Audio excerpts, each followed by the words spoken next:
오, 여기 영웅 나타났네. 아줌마도 한 건 하시겠다는 거야? 지하철 안 문신 새긴 건달이 운동복 입은 여성을 비웃고 있었습니다. 그의 동료 두 명도 여성을 에워싸며 스마트폰 카메라를 들이댔죠. 30명이 넘는 승객들이 숨죽이며 지켜보고 있었어요. 누구도 나서지 않았습니다. 건달의 손이 여성의 팔을 향해 뻗어졌죠. 하지만 다음 순간, 으악! 건달의 비명이 객차 안을 울렸습니다. 그는 무릎을 꿇고 바닥에 쓰러져 있었어요. 여성의 손에는 경찰 신분증이 들려 있었죠.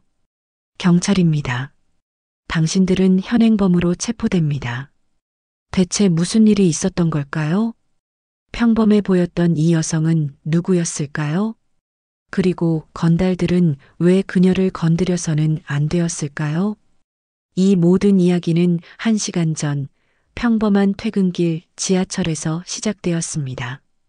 오후 6시 30분 서울 지하철 2호선은 퇴근 시간의 인파로 가득 차 있었습니다. 발 디딜 틈 없이 빽빽한 객차 안 사람들은 서로의 체온을 느끼며 피곤한 하루를 마무리하고 있었죠. 정장 차림의 회사원들은 넥타이를 느슨하게 풀고 스마트폰을 들여다보고 있었어요.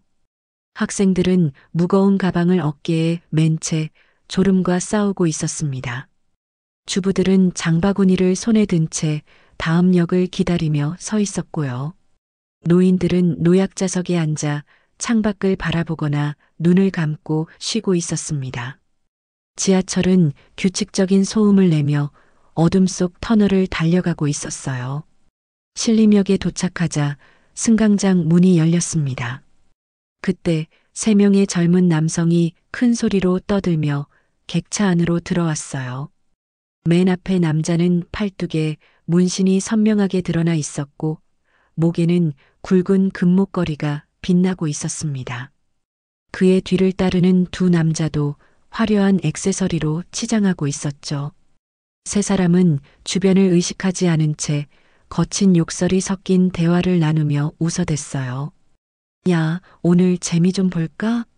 리더 격인 김태수가 주변을 둘러보며 입꼬리를 올렸습니다. 승객들의 시선이 하나둘 그들에게 향했지만 곧 고개를 돌리거나 눈을 내리깔았어요. 태수의 눈에 노약자석에 앉아있는 70대 노인이 들어왔습니다. 그는 주저없이 노인 앞으로 걸어가 길을 가로막았죠. 손가락으로 노인을 가리키며 비켜서라는 듯 턱짓을 했어요. 노인은 당황한 표정으로 주변을 둘러보았지만 아무도 도와주지 않았습니다.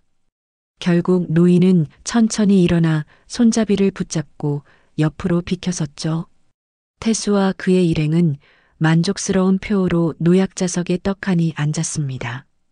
다리를 쭉 뻗어 통로를 막았고 팔걸이에 팔을 올려 자리를 더 넓게 차지했어요. 건너편 좌석에 앉아있던 대학생이 조심스럽게 스마트폰을 꺼냈습니다. 화면을 보는 척하며 카메라를 켜고 그들의 모습을 촬영하기 시작했죠. 그때 옆에 서 있던 40대 회사원이 작은 목소리로 말했어요. 저기, 노약자석인데 어르신께 자리를 양보하시는 게. 말이 채 끝나기도 전에 태수가 회사원을 향해 고개를 돌렸습니다. 날카로운 눈빛으로 회사원을 노려보며 입을 열었죠. 뭐, 아저씨가 나한테 지금 뭐라고 한 거야? 거친 욕설이 쏟아져 나왔습니다. 회사원은 얼굴이 창백해지며 시선을 피했어요. 더 이상 아무 말도 하지 않았죠. 주변 승객들도 모두 침묵했습니다. 어떤 이는 눈을 감았고 어떤 이는 스마트폰 화면에 더 집중하는 척했어요. 누구도 상황에 개입하려 하지 않았습니다. 지하철은 계속 달렸고 긴장감은 객차 안에 무겁게 깔려 있었습니다. 승객들은 조용히 자신의 내릴 역만을 기다리고 있었죠. 지하철은 봉천역에 도착했습니다. 승강장 문이 열리자 더 많은 사람들이 객차 안으로 밀려 들어왔어요. 이미 빽빽했던 공간은 더욱 비좁아졌습니다. 사람들은 서로 부딪히지 않으려 몸을 움츠렸고 손잡이를 잡으려 팔을 뻗었죠. 20대 후반으로 보이는 여성 직장인이 핸드백을 가슴에 꼭 안고 건달들 근처에 서게 되었습니다. 그녀는 불편한 표정으로 시선을 다른 곳으로 돌렸어요. 이민호가 그 모습을 보고 조성우와 눈빛을 주고받았습니다. 민호가 일부러 몸을 움직이며 여성의 핸드백을 건드렸죠. 여성이 깜짝 놀라 가방을 다시 움켜쥐었어요. 민호와 성우는 키득거리며 웃음을 터뜨렸습니다. 마치 장난을 즐기는 아이들처럼 서로를 쳐다보며 웃어댔죠. 여성은 얼굴이 붉어지며 더 멀리 비켜서려 했지만 뒤에는 다른 승객들이 가득했어요. 지하철이 다시 출발하며 큰 흔들림이 있었습니다. 균형을 잃은 한 고등학생이 앞으로 쏠리며 태수의 발을 밟고 말았어요. 아, 죄송합니다. 학생이 황급히 사과했습니다. 하지만 태수는 벌떡 일어서며 학생의 가슴팔을 거칠게 움켜잡았죠. 야, 이 새끼야, 지금 내 발을 밟았어? 태수의 목소리가 객차 안에 울려 퍼졌습니다. 학생은 겁에 질린 표정으로 고개를 숙였어요. 손이 부들부들 떨리고 있었죠. 정말 죄송해요. 일부러 그런 게 아니라. 학생의 어머니로 보이는 50대 여성이 급히 앞으로 나섰습니다. 그녀는 허리를 깊이 숙이며 연신 사과했어요. 죄송합니다. 아이가 실수한 거예요. 제가 대신 사과드릴게요. 하지만 태수는 학생의 옷깃을 더 세게 잡아당겼습니다. 학생의 교복이 구겨지고 단추가 떨어질 듯 당겨졌죠. 사과로 되는 줄 알아? 이 새끼 정신교육 좀 시켜야겠는데? 어머니가 아들을 감싸려 했지만 태수는 밀쳐냈어요. 어머니는 비틀거리며 뒤로 물러났습니다. 승객들은 숨을 죽이고 상황을 지켜보고 있었어요. 누구도 나서지 않았습니다. 성우가 주머니에서 스마트폰을 꺼냈습니다. 카메라를 켜고 학생과 어머니를 향해 렌즈를 들이댔죠. 오빠, 이거 SNS에 올리면 대박 나겠는데요? 성우가 장난스럽게 말했어요. 학생의 얼굴에서 핏기가 완전히 사라졌습니다. 어머니는 떨리는 손으로 아들을 끌어당기려 했죠. 지하철 안 30여 명의 승객들은 모두 눈을 내리깔았습니다.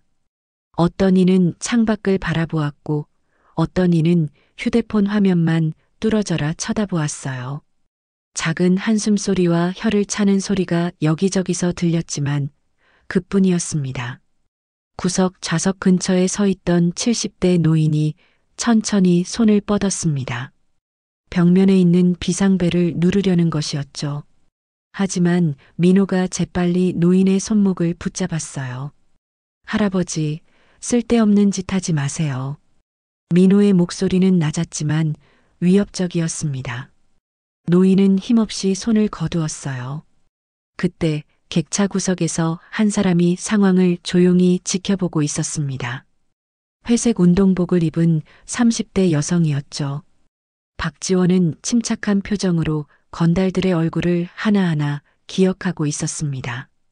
그들의 특징, 행동 패턴, 말투까지 모두 머릿속에 새겨 넣었어요. 그녀의 눈빛은 차갑고 날카로웠습니다. 하지만 겉으로는 아무런 표정도 드러내지 않았죠. 지하철은 계속 어둠 속을 달려가고 있었습니다. 지하철은 서울대 입구역에 도착했습니다. 문이 열리자 숨막히던 객차 안이 조금 여유로워졌어요. 피곤한 표정의 승객들이 하나둘 내리기 시작했습니다. 몇몇 좌석이 비었고 서 있던 사람들이 재빨리 그 자리를 차지했죠. 고등학생과 어머니도 서둘러 지하철에서 내렸습니다. 학생은 고개를 푹 숙인 채 어머니의 손을 꼭 잡고 있었어요. 태수가 노약자석에서 일어났습니다. 지하철 한가운데로 걸어 나오며 주변을 천천히 둘러보았죠. 마치 새로운 먹잇감을 찾는 맹수처럼 눈을 번뜩였어요. 그의 시선이 한 여성에게서 멈췄습니다. 손잡이를 잡고 서 있는 30대 초반의 임산부였죠. 그녀는 한 손으로 불룩한 배를 감싸고 있었습니다. 얼굴에는 피곤함과 불편함이 역력했어요.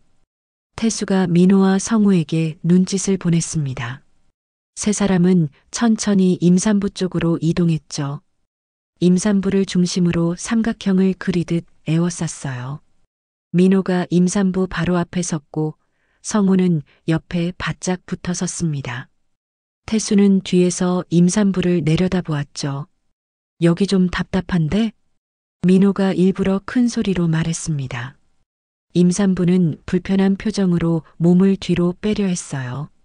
하지만 뒤에는 다른 승객들이 빽빽하게 서 있었습니다. 갈 곳이 없었죠. 임산부의 손이 배를 더욱 꽉 감쌌습니다. 얼굴에 불안한 기색이 스쳤어요. 그때 맞은편 좌석에 앉아있던 60대 남성이 천천히 일어섰습니다. 머리가 희끗희끗한 그는 지팡이를 짚고 있었어요. 아가씨, 여기 앉으세요. 제자리 드릴게요. 노인의 목소리는 따뜻했습니다. 그는 건달들을 향해 조심스럽게 말했죠. 여기 임신하신 분인데 좀 비켜주시겠습니까? 태수의 얼굴이 일그러졌습니다. 그는 노인에게 성큼 다가가 어깨를 거칠게 밀쳤어요. 할아버지, 나한테 명령하는 거야? 욕설이 쏟아져 나왔습니다. 노인은 균형을 잃고 뒤로 휘청거렸죠. 지팡이가 바닥에 떨어지며 덜컹거리는 소리가 났어요. 노인의 몸이 완전히 뒤로 넘어가려는 순간이었습니다. 누군가의 손이 재빠르게 노인의 팔을 붙잡았어요. 운동복 차림의 여성, 박지원이었습니다. 그녀는 노인을 안정적으로 붙들어 세웠죠. 떨어진 지팡이를 주워 노인에게 건넸어요. 괜찮으세요? 박지원의 목소리는 차분했습니다. 노인은 고개를 끄덕이며 감사의 눈빛을 보냈죠. 태수가 박지원을 위아래로 천천히 훑어보았습니다. 입꼬리가 비틀어지며 비웃는 표정을 지었어요. 오, 여기 영웅 나타났네. 아줌마도 한 건 하시겠다는 거야? 민호와 성우도 박지원 주변으로 다가왔습니다. 성우가 스마트폰을 꺼내 박지원에게 카메라를 향했죠. 형님, 이것도 찍을까요? 세 사람이 박지원을 둘러쌌어요. 다른 승객들은 더욱 긴장한 표정으로 지켜보고 있었습니다. 누군가는 작게 한숨을 쉬었고 누군가는 입술을 깨물었죠. 박지원은 전혀 당황하지 않았습니다. 그녀는 침착한 표정으로 천천히 자세를 낮췄어요. 발을 어깨 너비로 벌리고 무게중심을 안정적으로 잡았습니다. 손은 자연스럽게 허리춤에 가져갔죠. 그녀의 눈빛이 차갑게 빛났어요. 태수와 눈이 마주쳤지만 시선을 피하지 않았습니다. 오히려 더 또렷하게 그들을 응시했죠. 지하철 안의 공기가 팽팽하게 긴장했습니다.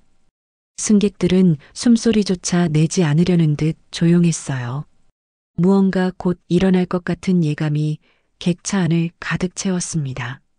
지하철은 계속 어둠 속을 달리고 있었죠. 태수가 박지원의 팔을 거칠게 잡으려고 손을 뻗었습니다. 그 순간 박지원의 손이 번개처럼 움직였어요. 태수의 손목을 정확하게 붙잡더니 안쪽으로 비틀어 돌렸습니다. 관절이 꺾이는 소리가 작게 들렸죠.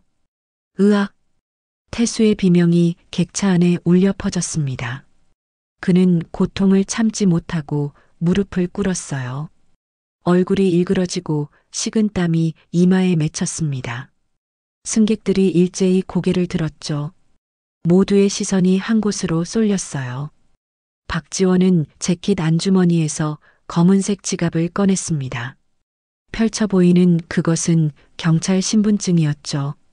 금색 배지가 형광등 불빛에 반짝였어요. 경찰입니다. 당신들은 폭행, 협박, 공무집행 방해로 현행범 체포합니다. 박지원의 목소리는 또렷하고 단호했습니다. 승객들 사이에서 작은 탄성이 터져 나왔어요. 누군가 경찰이었어? 라고 속삭였습니다. 민호가 뒤에서 박지원을 공격하려 했어요. 주먹을 쥐고 그녀의 뒤통수를 향해 달려들었죠. 하지만 박지원은 뒤돌아보지도 않았습니다. 마치 뒤에 눈이 달린 것처럼 민호의 움직임을 감지했어요. 그녀가 재빠르게 몸을 돌리며 오른발을 들어 올렸습니다. 정확하게 민호의 복부를 향해 발차기가 날아갔죠. 발끝이 명치 부분에 정확히 꽂혔어요. 으윽! 민호는 비명도 제대로 지르지 못했습니다. 몸이 뒤로 밀려나며 바닥에 쓰러졌죠. 두 손으로 배를 감싸며 몸을 웅크렸어요. 얼굴이 새빨갛게 변하며 숨을 제대로 쉬지 못했습니다. 성우는 상황을 파악하고 당황했어요. 그는 뒤로 물러서며 출입문 쪽을 바라보았습니다. 도망칠 생각뿐이었죠. 스마트폰을 바닥에 떨어뜨리고 황급히 뒤돌아섰어요. 사람들 사이를 헤치며 출입문으로 달려갔습니다. 박지원은 여전히 태수의 손목을 잡고 있었어요. 그녀가 다른 손으로 태수의 팔꿈치를 눌렀습니다. 동시에 발로 그의 다리 뒤쪽을 걸었죠. 태수의 몸이 앞으로 쏠리며 바닥에 엎드려졌어요. 박지원은 한 손으로 그의 등을 눌러 움직이지 못하게 했습니다. 꼼짝 마. 박지원의 목소리는 차갑고 명령조였어요. 태수는 바닥에 얼굴을 댄 채 신음만 내고 있었습니다. 한편 성우는 출입문 앞에 거의 도착했어요. 하지만 그때 두 명의 남성이 그의 앞을 가로막았습니다. 40대로 보이는 덩치 큰 회사원들이었죠. 그들은 팔짱을 끼고 성우를 내려다보았어요. 어디 가시게요? 한 명이 낮은 목소리로 물었습니다. 성우는 뒤로 물러서려 했지만 뒤에는 다른 승객들이 막고 있었어요. 객차 곳곳에서 스마트폰이 들려 올라갔습니다. 아까 촬영하던 대학생은 계속 영상을 찍고 있었죠. 다른 승객들도 하나둘 카메라를 켜기 시작했어요. 10명이 넘는 사람들이 이 장면을 기록하고 있었습니다. 박지원은 운동복 주머니에서 무언가를 꺼냈어요. 검은색 플라스틱 케이블 타이였습니다. 경찰들이 간이 수갑으로 사용하는 물건이었죠. 그녀는 능숙한 손놀림으로 태수의 두 손목을 뒤로 모았어요. 케이블 타이를 손목에 감고 팽팽하게 당겨 조였습니다. 딸깍 소리가 나며 완전히 채워졌죠. 이게 무슨... 태수가 항변하려 했지만 박지원이 그의 등을 더 세게 눌렀어요. 바닥에 쓰러져 있던 민호가 일어나려고 했습니다. 그는 여전히 배를 움켜쥔 채 비틀거리며 몸을 일으켰어요. 하지만 아까 건달들에게 주의를 주었던 40대 회사원이 다가왔습니다. 그는 민호의 어깨를 단단히 붙잡았죠. 가만히 계세요. 경찰이 오실 때까지. 회사원의 목소리는 이제 떨리지 않았습니다. 오히려 단호하고 확신에 찬 음성이었어요. 민호는 저항할 힘도 없이 그 자리에 주저앉았습니다. 승객들 사이에서 안도의 한숨이 흘러나왔어요. 누군가는 작게 박수를 치기 시작했습니다. 그 박수가 점점 커지며 여러 사람에게 번져갔죠. 객차 안이 박수 소리로 가득 찼습니다. 박지원은 침착하게 허리춤에서 무전기를 꺼냈어요. 상황이 완전히 정리된 것이었습니다. 박지원이 무전기 버튼을 눌렀습니다. 짧은 신호음이 울리고 통신이 연결되었어요. 여기 강력 2팀 박지원 형사입니다. 2호선 서울대 입구역 방면 열차 내에서 폭행 및 협박 사건 발생, 현행범 3명 체포했습니다. 지원 요청합니다. 무전기 너머로 또렷한 응답이 들려왔죠. 박지원은 현재 위치와 상황을 간략하게 보고했어요. 출입문 쪽에서는 성우가 여전히 탈출을 시도하고 있었습니다. 그는 승객들 사이를 비집고 들어가려 했어요. 하지만 사람들이 더 이상 비켜주지 않았습니다. 한 여성이 그의 팔을 붙잡았죠. 대학생 남자 둘이 그의 다른 팔을 잡았어요. 50대 아주머니까지 나서서 그의 옷자락을 붙들었습니다. 나요. 나 안 잡았잖아요. 성우가 발버둥 쳤지만 소용없었어요. 6명의 손이 그를 단단히 붙잡고 있었습니다. 지하철이 속도를 줄이더니 봉천역 승강장에 멈춰 섰어요. 문이 열리자 파란 조끼를 입은 영무원 2명이 급히 뛰어들어왔습니다. 숨을 헐떡이며 객차 안을 둘러보았죠. 박지원이 경찰 신분증을 들어 보였어요. 경찰입니다. 열차 내 폭행 사건으로 용의자 3명을 체포했습니다. 영무원 1명이 고개를 끄덕이며 벽면의 비상 버튼으로 다가갔어요. 빨간 버튼을 눌렀습니다. 지하철의 모든 시스템이 비상정지 모드로 전환되었죠. 본부, 여기 봉천역입니다. 2호선 상행선 열차 내 경찰 체포 작전 진행 중.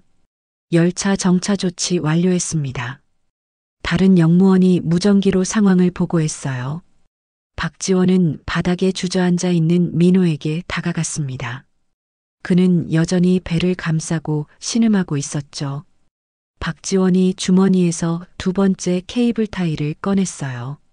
민호의 손목을 뒤로 돌려 묶었습니다. 딸깍 소리가 나며 단단히 채워졌죠. 그녀는 민호를 일으켜 세워 태수 옆으로 데려갔어요. 둘을 나란히 앉혔습니다. 꼼짝 말고 앉아 있어요. 승객들이 성우를 박지원 앞으로 끌고 왔어요. 성우는 이미 저항할 의지를 잃은 상태였습니다. 다리에 힘이 풀려 비틀거렸죠. 박지원이 마지막 케이블 타이로 그의 손목도 결박했어요. 성우를 다른 2명 옆에 앉혔습니다. 3명의 건달이 나란히 바닥에 앉아 고개를 숙이고 있었어요. 임산부가 박지원에게 천천히 다가왔습니다. 그녀의 눈에는 눈물이 맺혀 있었어요. 정말 감사합니다. 너무 무서웠어요. 목소리가 떨렸습니다. 박지원이 부드럽게 미소 지으며 임산부의 손을 잡았죠. 괜찮으세요? 다치신 데는 없으시죠? 임산부가 고개를 끄덕였어요. 지팡이를 짚은 노인도 박지원 앞으로 왔습니다. 그는 깊이 허리를 숙여 인사했죠. 고맙습니다. 고마워요. 덕분에 큰일 날 뻔한 걸 막았어요. 노인의 목소리에는 진심 어린 감사가 담겨 있었습니다. 박지원이 노인을 부축해 일으켰어요. 제가 해야 할 일을 했을 뿐입니다. 승강장에서 빠른 발소리가 들려왔어요. 제복을 입은 경찰관 4명이 지하철로 뛰어들어왔습니다. 그들은 박지원을 알아보고 경례를 했죠. 박 형사님, 지구대에서 왔습니다. 박지원이 바닥에 앉은 3명을 가리켰어요. 폭행, 협박, 공무집행방해 현행범입니다. 인계합니다. 2명의 경찰관이 건달들을 일으켜 세웠어요. 다른 2명은 승객들을 향해 질문했습니다. 목격하신 분들, 진술 부탁드립니다. 대학생이 먼저 손을 들었어요. 저 처음부터 끝까지 다 촬영했어요. 영상 드릴게요. 그는 자신의 스마트폰을 경찰에게 보여주었습니다. 다른 승객들도 하나둘 손을 들기 시작했죠. 저도 찍었습니다. 저도 증거 영상 있어요. 박지원이 수첩을 꺼내 승객들의 연락처를 받기 시작했어요. 10명이 넘는 사람들이 줄을 섰습니다. 모두 기꺼이 증인이 되겠다고 나섰죠. 건달 3명은 경찰들에게 이끌려 지하철에서 내렸어요. 승강장으로 나가는 그들의 뒷모습을 승객들이 지켜보았습니다. 객차 안에 다시 평화가 찾아왔어요. 사람들은 안도의 표정으로 서로를 바라보았습니다. 경찰차 2대가 봉천역 앞에 멈춰 섰습니다. 건달 3인조는 각각 뒷좌석에 태워졌어요. 손목이 결박된 채 고개를 푹 숙이고 있었습니다. 경찰관들이 차 문을 닫고 사이렌을 울렸죠. 경찰차가 천천히 출발하며 관할 경찰서로 향했어요. 박지원은 지하철 승강장에 남아 있었습니다. 그녀 앞에는 여러 명의 승객들이 모여 있었어요. 피해를 당했거나 목격한 사람들이었습니다. 여러분, 진술을 받아야 합니다. 시간 내주셔서 감사합니다. 박지원이 수첩을 펼치며 말했어요. 맨 먼저 지팡이를 짚은 노인이 앞으로 나왔습니다. 그는 처음 노약자석에서 쫓겨났던 분이었죠. 저는 처음부터 봤어요. 저 젊은이들이 노약자석을 차지하고 나를 밀쳤어요. 노인의 목소리는 떨렸지만 또렷했습니다. 임산부도 박지원 옆에 섰어요. 그녀는 한 손으로 배를 감싸고 있었습니다. 저를 에워싸고 위협했어요. 정말 무섭고 아기한테 해가 될까봐. 말끝이 흐려졌지만 박지원이 부드럽게 그녀의 말을 받아 적었죠. 고등학생 모자도 함께 왔어요. 어머니가 아들의 어깨를 감싸고 있었습니다. 우리 아이가 실수로 발을 밟았는데 옷을 잡아당기고 때리려고 했어요. 어머니의 목소리에는 분노와 안도가 섞여 있었어요. 건달들에게 주의를 주었던 40대 회사원도 진술에 참여했습니다. 그는 자신의 명함을 박지원에게 건넸죠. 저도 협박을 당했습니다. 욕설과 함께 주먹을 휘두르려 했어요. 총 7명의 피해자가 차례로 자신의 경험을 이야기했어요. 박지원은 꼼꼼하게 모든 내용을 기록했습니다. 대학생이 박지원에게 다가왔어요. 그는 스마트폰을 들고 있었습니다. 형사님, 제가 처음부터 끝까지 다 찍었어요. 파일로 보내드릴까요? 박지원이 자신의 명함을 건넸죠. 명함에는 이메일 주소와 전화번호가 적혀 있었어요. 여기로 보내주세요. 중요한 증거가 될 거예요. 대학생이 고개를 끄덕이며 즉시 파일을 전송했습니다. 다른 승객들도 하나둘 자신의 영상을 보내기 시작했어요. 모두 5명이 추가로 영상을 제공했습니다. 박지원의 이메일함이 증거 영상으로 채워졌죠. 박지원이 휴대폰을 꺼내 전화를 걸었어요. 관할 경찰서 강력계였습니다. 네, 박지원입니다. 지금 피해자분들이 7분 계신데요. 파출소로 모시고 가서 조서받으면 될까요? 전화 너머에서 긍정적인 답변이 들렸어요. 박지원이 피해자들을 향해 말했습니다. 가까운 파출소에서 편하게 진술하시면 됩니다. 제가 안내해 드릴게요. 지하철이 다시 출발 신호를 받았어요. 영무원이 승객들에게 탑승을 권했습니다. 사람들이 하나둘 지하철에 올라탔죠. 박지원을 향해 손을 흔들며 인사했어요. 정말 고맙습니다. 멋있었어요, 형사님. 객차 안에서 다시 한번 박수가 터져 나왔습니다.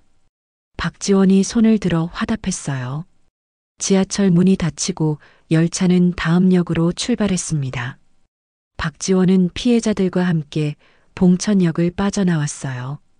역 출구에서 200m 떨어진 곳에 파출소가 있었습니다. 일행은 천천히 그곳을 향해 걸었죠. 파출소 안은 형광등 불빛으로 밝았어요. 근무 중이던 경찰관이 박지원을 보고 놀랐습니다. 박 형사님, 어떻게 오셨어요? 박지원이 상황을 간략히 설명했어요. 파출소 경찰관이 컴퓨터를 켜고 신원 조회를 시작했습니다. 김태수, 이민호, 조성우의 이름을 입력했죠. 화면에 3사람의 전과 기록이 떴어요. 이야, 다 전과자네요. 태수는 폭행 2건, 협박 1건이에요. 경찰관이 화면을 보며 혀를 찼어요. 민호와 성우도 각각 폭행과 절도 전과가 있었습니다. 박지원이 고개를 끄덕였어요. 태수는 구속영장 신청할게요. 나머지 둘은 불구속으로 진행합시다. 경찰관이 서류 작성을 시작했습니다. 한편 관할 경찰서에서는 지하철 CCTV 영상을 확보했어요. 승객들이 보낸 영상과 대조하며 분석했습니다. 화면을 확대하고 느리게 재생하며 꼼꼼히 살폈죠. 놀라운 사실이 드러났어요. 건달들이 저지른 범죄가 오늘만이 아니었습니다.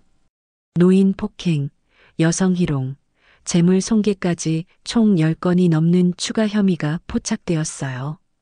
파출소에서는 피해자들의 조사가 진행되고 있었습니다. 7명의 진술이 모두 일치했어요. 시간, 장소, 행동, 대화 내용까지 정확히 맞아떨어졌습니다. 증거는 완벽했죠.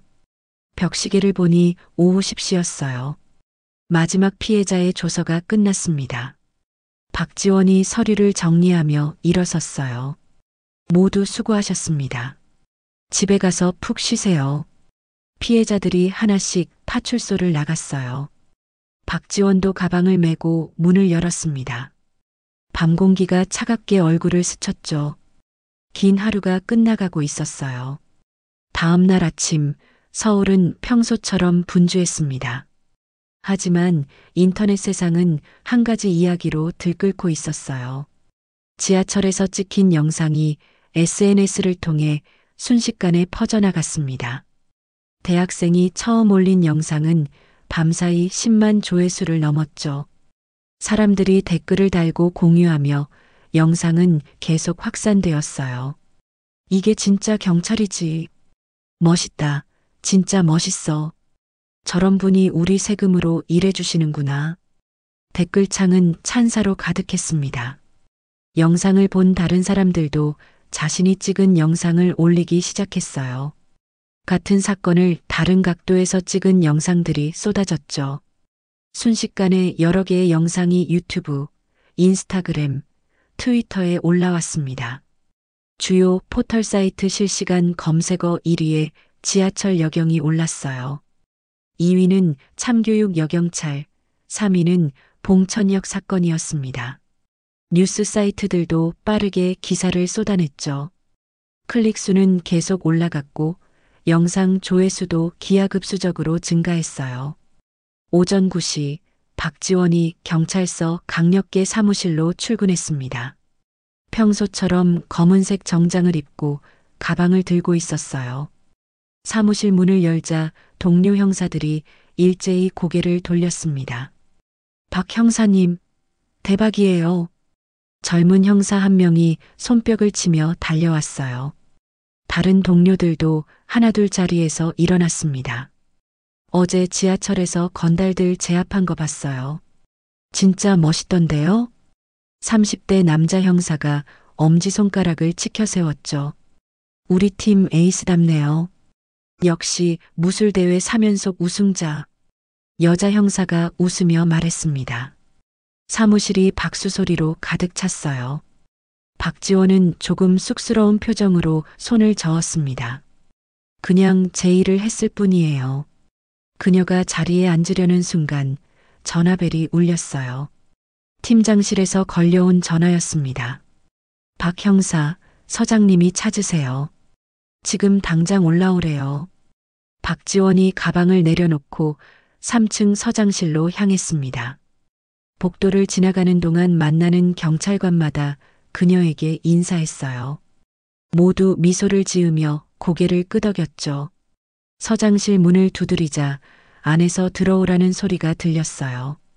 50대 후반의 서장이 책상 앞에 서 있었습니다. 그의 책상 위에는 편지와 과일 바구니가 놓여 있었죠. 박 형사, 수고했네. 어제 일 정말 잘 처리했어. 서장이 박지원의 손을 잡고 흔들었어요. 오늘 아침부터 시민들 전화가 빗발치고 있어. 모두 자네 칭찬 일색이야. 서장이 책상 위의 편지들을 가리켰습니다. 이메일로 온 감사 편지만 100통이 넘었어요. 전화로 걸려온 칭찬도 30건이 넘었다고 했죠. 경찰 이미지가 확 올라갔어. 자네 덕분이네. 박지원이 겸손하게 고개를 숙였어요. 사무실로 돌아오자 전화기에 빨간 불이 깜빡이고 있었습니다. 메시지가 쌓여 있었죠. 세 곳의 방송국에서 인터뷰 요청이 들어와 있었어요. KBS, MBC, SBS 시사 프로그램 담당자들이었습니다. 박지원은 하나씩 전화를 걸어 정중히 거절했어요. 감사하지만 인터뷰는 사양하겠습니다. 제 일을 했을 뿐이에요. 같은 대답을 3번 반복했습니다. 온라인 커뮤니티는 더욱 뜨거웠어요. 여성 커뮤니티에서는 박지원을 워너비로 꼽았습니다. 남성 커뮤니티에서도 찬사가 이어졌죠. 진짜 멋진 경찰이다. 저런 분이 진정한 공무원이지. 지하철 천사 박지원. 누군가 붙인 지하철 천사라는 별명이 빠르게 퍼졌어요. 또 다른 사람은 정의의 여신이라고 불렀습니다. 패러디 이미지와 짤방이 만들어지며 밈으로 번졌죠. 오후 2시쯤 경찰서 민원실에 한 여성이 찾아왔습니다. 어제 지하철에서 위협당했던 임산부였어요. 그녀는 손에 봉투와 꽃다발을 들고 있었습니다. 민원실 직원이 박지원을 호출했죠. 박지원이 1층으로 내려가자 임산부가 반갑게 손을 흔들었어요. 형사님, 어제 정말 감사했어요. 이거 받아주세요. 임산부가 봉투를 건넸습니다. 안에는 손편지와 백화점 상품권이 들어 있었어요. 박지원이 상품권을 돌려주며 고개를 저었습니다. 편지는 감사히 받을게요. 하지만 이건 받을 수 없어요. 임산부가 몇 번 권했지만 박지원은 완곡히 거절했죠. 대신 꽃다발은 받았어요. 두 사람은 잠시 이야기를 나눈 뒤 헤어졌습니다. 그 사이 대학생이 편집한 영상이 유튜브에서 100만 조회수를 돌파했어요. 제목은 실화? 지하철 건달들 BS 여경의 화끈한 참교육이었습니다. 썸네일에는 박지원이 건달을 제압하는 장면이 담겨 있었죠. 댓글이 1만 개를 넘었고 좋아요는 15만 개였어요. 한 커뮤니티에서는 이 영상을 올해의 영상으로 선정했습니다. 경찰청 본청에서도 이 소식을 들었어요. 청장이 직접 관심을 보였습니다. 홍보 담당관에게 박지원의 인사 기록을 확인하라고 지시했죠. 며칠 후 있을 모범 경찰관 시상식에서 그녀에게 표창을 수여하기로 결정했어요. 한편 구치소에는 김태수, 이민호, 조성우가 수감되어 있었습니다. 면회를 온 가족들이 그들에게 영상을 보여줬어요. 태수의 얼굴이 창백해졌습니다. 자신이 제압당하는 모습이 100만 명에게 공개된 것이었죠. 형, 우리 망했어요. 완전히 망했어. 성우가 고개를 떨구며 한숨을 쉬었어요. 민호도 벽에 기대앉아 무릎을 끌어안았습니다.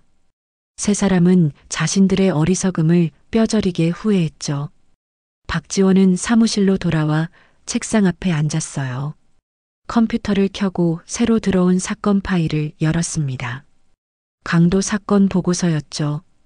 그녀는 형광펜을 들고 중요한 부분에 밑줄을 그었어요. 주변의 소란스러움과 상관없이 일에 집중했습니다. 어제 일은 이미 끝난 일이었고 오늘 할 일이 그녀 앞에 놓여 있었죠. 박지원의 일상은 계속되고 있었어요. 2주가 흘렀습니다. 사건은 이미 뉴스에서 사라졌고 일상은 평범하게 돌아왔어요. 오후 6시 박지원은 경찰서를 나섰습니다. 회색 운동복 차림이었죠. 어깨에 작은 크로스백을 메고 지하철역으로 향했어요. 2호선 지하철은 여전히 퇴근 시간에 붐볐습니다. 하지만 2주 전과는 분위기가 달랐어요. 승객들은 질서 있게 줄을 서서 탑승했습니다. 문이 열리자 먼저 내리는 사람을 기다렸죠. 그런 다음 차례대로 객차 안으로 들어갔어요. 박지원이 손잡이를 잡고 섰습니다. 주변을 둘러보니 평화로운 풍경이 펼쳐졌어요. 회사원들은 조용히 스마트폰을 보고 있었습니다. 학생들은 이어폰을 끼고 음악을 듣고 있었죠. 주부들은 쇼핑백을 옆에 두고 편안하게 앉아 있었어요. 아무도 큰 소리로 떠들지 않았습니다. 모두 서로를 배려하며 자신의 공간을 지키고 있었죠. 노약자석 쪽을 보니 70대 할머니 2분이 앉아 계셨어요. 그 옆에는 임산부가 배를 감싸고 편안히 앉아 있었습니다. 젊은 남성들은 조금 떨어진 곳에 서서 스마트폰을 보고 있었죠. 자연스러운 모습이었어요. 당연한 일상이 돌아온 것 같았습니다. 신림역에 도착했습니다. 한 고등학생 남자아이가 박지원을 발견했어요. 눈이 휘둥그레지며 친구를 쿡쿡 찔렀습니다. 친구에게 뭔가 속삭이더니 조심스럽게 다가왔죠. 혹시 지하철에서 건달들 제압하신 경찰관님 맞으시죠? 학생의 목소리는 떨렸지만 기대에 차 있었어요. 박지원이 부드럽게 미소 지으며 고개를 끄덕였습니다. 맞아요. 와, 진짜다. 저 그 영상 100번도 넘게 봤어요. 정말 멋있었어요. 학생이 가방에서 노트를 꺼냈습니다. 떨리는 손으로 펜도 함께 내밀었죠. 사인 받아도 될까요? 제 꿈이 경찰이거든요. 박지원이 노트를 받아들었어요. 깨끗한 페이지를 펼치고 펜을 들었습니다. 정의는 용기 있는 자의 것입니다. 꿈을 향해 힘차게 나아가세요. 또박또박 글씨를 써내려갔죠. 마지막에 자신의 이름을 적고 노트를 돌려줬어요. 고맙습니다. 진짜 감사합니다. 학생이 노트를 소중히 가슴에 안았습니다. 친구들에게 달려가 자랑하듯 보여줬죠. 몇몇 승객들도 박지원을 알아보고 조용히 미소 지었어요. 봉천역을 지나갈 때였습니다. 한 30대 아버지가 5살쯤 된 아들과 함께 서 있었어요. 아이가 박지원을 가리키며 아버지에게 물었습니다. 아빠, 저 언니는 누구야? 아버지가 아들의 귀에 대고 무언가 속삭였어요. 아이의 얼굴이 환해지더니 박지원을 향해 손을 흔들었습니다. 박지원도 손을 들어 화답했죠. 아이가 활짝 웃으며 아버지에게 안겼어요. 객차 상단의 전광판에 문구가 흘러갔습니다. 안전하고 쾌적한 지하철 이용 문화, 우리 모두가 만들어갑니다. 파란색 글씨가 천천히 지나가며 다음 역 안내로 바뀌었어요. 박지원이 창밖을 바라보았습니다. 어둠 속 터널벽이 빠르게 지나갔죠. 가끔 스쳐 지나가는 역의 불빛이 창에 반사되었어요. 그녀는 잠시 생각에 잠겼습니다. 2주 전 이곳에서 벌어진 일들이 떠올랐죠. 건달들, 두려워하던 승객들, 그리고 마침내 손을 내밀었던 사람들. 작은 변화가 시작되고 있었어요. 박지원은 그것만으로도 충분하다고 느꼈습니다. 지하철이 서울대 입구역에 접근하고 있었어요. 바로 그때였습니다. 박지원의 허리춤에 찬 무전기에서 신호음이 울렸죠. 강력이팀 소속 박지원 형사, 응답하세요. 박지원이 재빨리 무전기를 들어 올렸어요. 네, 박지원입니다. 관악구 봉천동에서 편의점 강도 신고 접수. 현장 가까운 형사 출동 바랍니다. 무전기 너머 목소리는 긴박했습니다. 박지원이 침착하게 대답했죠. 위치 확인했습니다. 지금 바로 출동하겠습니다. 그녀가 가방을 단단히 메고 다음 역을 확인했어요. 서울대 입구역에서 내려 택시를 타면 5분이면 도착할 거리였습니다. 지하철이 천천히 속도를 줄이며 역에 진입했어요. 승강장이 보이기 시작했습니다. 문이 열리자 박지원이 재빠르게 내렸죠. 뒤돌아보지 않고 출구를 향해 걸었어요. 그녀의 뒷모습은 흔들림 없이 곧았습니다. 지하철 문이 다시 닫혔어요. 객차 안 승객들은 평화롭게 각자의 시간을 보내고 있었습니다. 아까 사인을 받았던 학생은 노트를 들여다보며 미소 짓고 있었죠. 어린아이는 아버지 품에 안겨 창밖을 바라보고 있었어요. 지하철은 조용히 다음 역을 향해 달려갔습니다. 규칙적인 소음과 함께 터널 속으로 사라졌죠. 박지원의 일상은 계속되고 있었어요. 오늘도 내일도 그녀는 자신의 자리에서 묵묵히 일할 것입니다. 누군가의 안전을 지키기 위해, 정의를 세우기 위해. 그것이 그녀가 선택한 길이었고 그녀가 걸어갈 길이었습니다.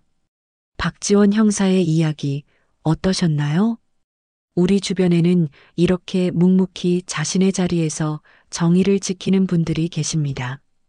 때로는 평범한 운동복 차림으로, 때로는 제복을 입고 우리의 안전을 위해 일하고 계시죠.